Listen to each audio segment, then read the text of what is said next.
मैं सोचता हूं जब से हिंदू परंपरा या हिंदू धर्माचार्य सो गए हैं, हिंदू समाज सो गया है, तब से गणपति के अनुष्ठानों को लेकर या विशेष करके नवरात्रि को लेकर बहुत बड़ी गलतियां आकार ले रही है। हिंदू धर्म के इस उत्सव को, पर्व को बिल्कुल कमर्शियल, व्यावसायिक रूप दे दिया गया है। इसे धर्म से बहुत दूर कर दिया गया है और इस प्रकार लोग बड़ी मात्रा में इसका आधार लेकर के दुराचार का मार्ग प्रवृत्त करते हैं। ये बहुत दुर्भाग्यपूर्ण है, ये भारतीय संस्कृति के लिए भी घातक है और ये हिंदू परंपरा के लिए, हिंदू समाज के लिए भी बहुत नुकसानकारक है। मुसलमानों को देखो, वे अपने किसी भी त्योहार को इस कदर भ्रष्ट नहीं होने देते। सिखों को देखो, वे अपने किसी भी त्योहार को इस कदर बर्बादी के मार्ग पर ले जाने नहीं देते। वे अपनी परंपराओं से टूटते नहीं। लेकिन ये सहिष्णु हिंदू समाज उदारता के आधार पर ज्यों-ज्यों इसका नेतृत्व कमजोर होता गया, ये बिखरता चला गया और नए अवसरवादी लोग इस समाज के अंदर हावी होते गए।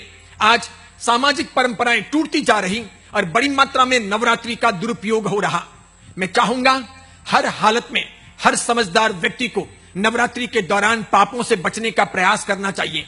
9 के 9 दिन ब्रह्मचर्य की शुद्ध परिपालना करनी चाहिए, दैविक अनुष्ठान करने चाहिए, मातृ शक्तियों का आराधन करना चाहिए, मंत्र जाप करने चाहिए और नवरात्रि के दौरान किए हुए मंत्र जाप अत्यधिक मात्रा में फलदायी बनते हैं, वे तत्काल परिणाम लाते हैं। और देखो, इन दिनों में किए हुए पाप घोर दुर्भाग्य को निमंत्रित करते हैं।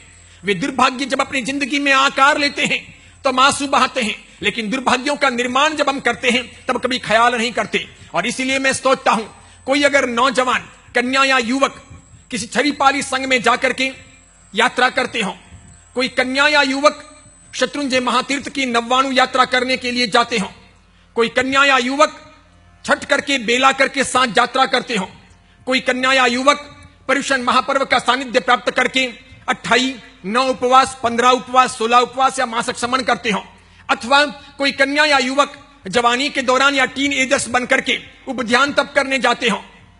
और ये सब आराधना करने के बाद या करते हुए जब जब भी नवरात्रि आती है तब अगर खेलने जाते हो, डांडिये खेलते हो, रात को खेलते हो, तो निश्चित तौर पर यह बहुत बड़ा धार्मिक विडंबना का दृश्य है।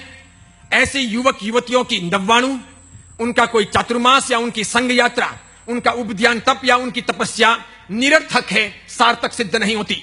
यह निपट नाटक है, यह मिथ्यात्व का पोषण है। नवरात्रि को खेलना, नवरात्रि में डांडिये खेलना, दुराचार के मार्ग पर जाना, विजातीय रिश्ते बनाया या विजातियों के साथ में खेलना, यह सम्यक दर्शन नहीं, सम्यक दृष्टि व्यक्ति का यह लक्षण नहीं। और इसीलिए कोशिश करनी चाहिए कि धर्म आराधन करने के पहले, नव्वाणु या छठ करके साथ यात्रा, उपध्यान तप या संघ यात्रा करने के पहले, सबसे पहले हर इंसान को नवरात्रि के डांडियों को रोकना चाहिए, मन से शुद्ध और नैतिक बनने का प्रयास करना चाहिए, सदाचार की परंपरा आगे बढ़ानी चाहिए। और देखो, दुराचार का मार्ग, नवरात्रि के दौरान किए हुए अपराधों का कार्य बहुत घनघोर, खूब बड़ी मात्रा में विकट परिस्थितियां ला सकता है और गहरे दुर्भाग्य को निमंत्रित कर सकता है। इसीलिए डांडिये खेलने के बाद, दुराचार के मार्ग पर आगे बढ़ने के बाद, अनैतिक कार्य करने के बाद, विजातीय रिश्ते बनाने के बाद या मिथ्यात्व का पोषण करने के बाद अगर जिंदगी में पाप का उदय आए, दुर्भाग्य आए, जैसे कि लकवा मार जाए, बाल बच्चे जन्म न लें, निसंतान रहना पड़े, अथवा कोई दुर्घटना हो, कार इत्यादि के एक्सीडेंट हो, अथवा फिर घर के अंदर कोई बुद्धू व्यक्ति जन्म लें, अथवा हमारी स्मरण शक्ति कमजोर पड़ जाए, अथवा हमारे घर से लक्ष्मी या सरस्वती विदा हो जाएं, तो मैं समझता हूं यह आकस्मिक नहीं है, यह परिणाम है, दुष्परिणाम है हमारे किए हुए पापों का।